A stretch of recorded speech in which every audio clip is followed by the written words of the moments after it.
ভাই, আপনার দোকানে অনেক ভালো ভালো গাড়ি আছে। আমি দেখছি, আমার খুবই পছন্দ হয়েছে। আপনি যদি একটু ভালোভাবে দেখাইতেন আমার খুবই উপকার হইতো। তোদের মতো লোক কিনবে গাড়ি, হাসাইলি আমায়। তুই তো গাড়ির চাকার কেনার যোগ্যতাই নাই। কোথা থেকে যে এরা আসে, দেখলেও মনে হয় তো এরা গ্রাম থেকে উঠে আসছে। এই তুই কি সমস্ত লোককে ঢুকাস সেটা?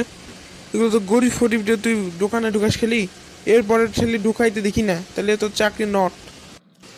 সরি বস, আমার এখানে 3টা গাড়ি পছন্দ হয়েছে।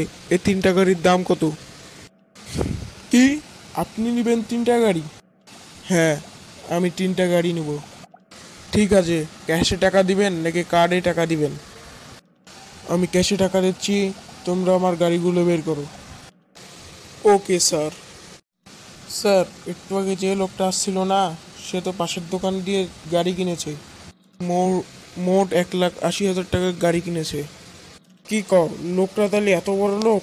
লোকটার সাথে তো আমার দেখা করতে হবে। স্যার, আপনি কে বলেন তো?